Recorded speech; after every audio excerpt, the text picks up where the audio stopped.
অজ্ঞানতিমিরান্ধস্য জ্ঞানাঞ্জনশলাকা তস্मै শ্রী গুরবে নমঃ। পরম পূজ্যপাদ পরম আধ্যা জগজ্জনী শ্রী বড়মায় শ্রী চরণে আমার কোটি কোটি প্রণাম। পরম পূজ্যপাদ শ্রী শ্রী বরদা শ্রী চরণে আমার কোটি কোটি প্রণাম। পরম পূজ্যপাদ ও শ্রী শ্রী আচার্য দেবের শ্রী চরণে আমার কোটি কোটি প্রণাম। আমরা অজ্ঞান রূপক অন্ধকারের মধ্যে গতি করছি, আলোর দিশা পাই না, তাই বুঝেও অনেক কথা বুঝি না। শ্রী শ্রী ঠাকুর আমার জীবনে এসেছেন, আমি তার অনেক সৌভাগ্যের ফলে তার চরণে স্থান পেয়েছি, তার দীক্ষা গ্রহণ করেছি, কিন্তু তার কথাগুলিকে মেনে চলার শক্তি আমাদের ভিতরে আসছে না। কেন? তার একমাত্র কারণই হচ্ছে আমরা নাম করি না, ধ্যান করি না। ঠাকুর বলেছেন একমাত্র নাম, একমাত্র নামেই সব কিছু হতে পারে। নাম নাম নাম, তীব্র বেগে নাম করা চাই। এই একটা কথাই আমরা যে যতটা দুর্বল হয়ে আছি, পারছি না, হয় না, পারি না, এমন কথাগুলি বলতে আছি, তাদের জন্য একটাই মেসেজ যে ঠাকুর বলেছেন নাম কর, নাম কর, নাম করলে সব কিছুই হবে, সব কিছু হবে। তাই এই নাম করতে করতে শ্রী শ্রী ঠাকুরের দুই একটা বাণী আপনাদের সামনে তুলে ধরছি। যারা ধর্মকথা কয় করে না, তারা ধর্মকথক। আর যারা ধর্মকথা কয় ও আচরণ করে, তারাই ধার্মিক, তারাই বাস্তব যাজক। কারণ তাদের কথন ও চলন দুইই যাজন করে।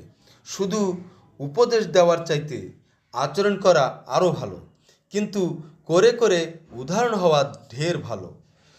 তোমার অন্তর্নিহিত উদ্দেশ্য ও আদর্শের আর প্রকাশ্য বলা করার মধ্যে যতখানি বিভেদ, তোমার পরিবেশ ও তোমার ভিতরে বিশৃঙ্খলাও তদানুপাতিক। বাণী সংখ্যা 42-43 জাতিসিক্ত। এই যে দুটো বাণী পাঠ করলাম, এই বাণীর মধ্য থেকে আমরা জানতে পাচ্ছি যে ধার্মিক মানুষ যারা, কোন ধার্মিক মানুষদেরকে আমরা ফলো করব, তাদের কথা শুনব এবং মেনে চলব।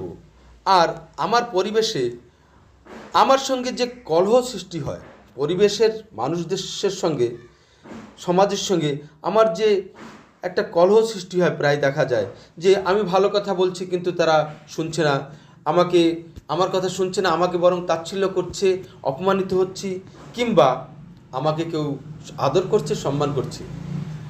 এই যে কত রকম কথা, এই কথার মধ্যে কারণটা কি? এরা কি সত্যিকারে আমাকে ভালোবাসে না, আমাকে ঘৃণা করে, না আমার শত্রু? আসলে এরা কেহই আমার শত্রু নয়।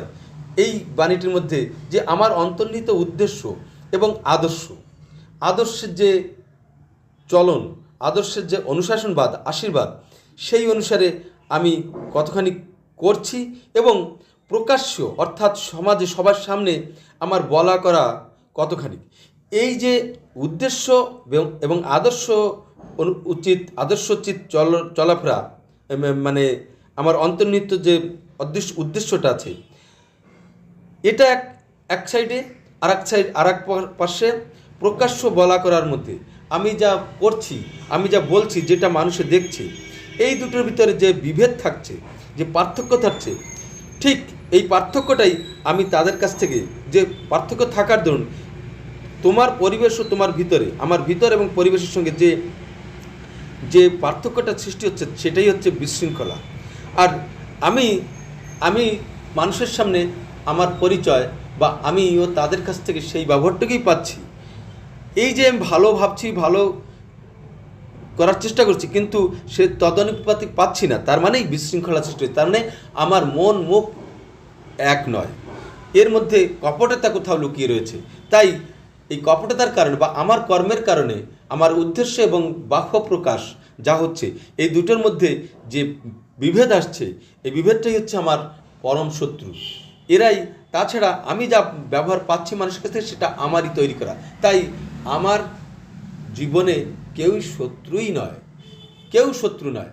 আমি আমার বড় শত্রু, আমি আমার বড় মিত্র। ঠিক আছে, আজকের জন্য এতটুকুই।